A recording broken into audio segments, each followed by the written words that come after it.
दरम्यान काल श्री नजीब मुल्ला, जे आनंद परांजपे यांचे चांगले मित्र आहेत, त्यांनी देखील आनंद परांजपे यांच्या या निर्णयावर आश्चर्य व्यक्त केलं. आनंद परांजपे यांनी शिवसेनेमध्ये जाण्याचा निर्णय का घेतला हे आम्हाला देखील माहिती नाही.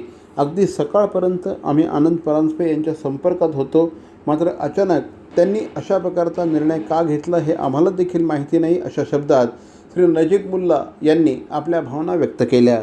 मी नक्की परांजपे साहेबांना संपर्क साधण्याचा प्रयत्न करतोय. सकाळीच माझा त्यांचा संवाद झाला होता, पण पक्षाच्या कामानिमित्त ते नॉर्मल होते माझ्याशी बोलताना. काल रात्री माझा त्यांच्याशी संवाद झाला. एक दिवस असा नाही का त्यांचा माझा संवाद नाही आहे. थोडासा त्यांची चलबिचल होती आधीपासून. त्यांना बरेचसे इतर पक्षातले नेते मंडळी त्यांच्या मागे लागले होते. पण माझी विधानसभाची निवडणूक होती, महापालिकाची निवडणूक होती, पण नक्की राजीनामा का दिला? कारण आज सकाळी बोलताना तर ते एकदम मला व्यवस्थित वाटले. संध्याकाळी पक्ष कार्यालयात आपण भेटूया, बाकीचे निर्णय घेऊया, असं पण माझं बोलणं झालं होतं. पण आज ते त्यांचे सहाय्यक आणि सर्वांचे फोन बंद आहे.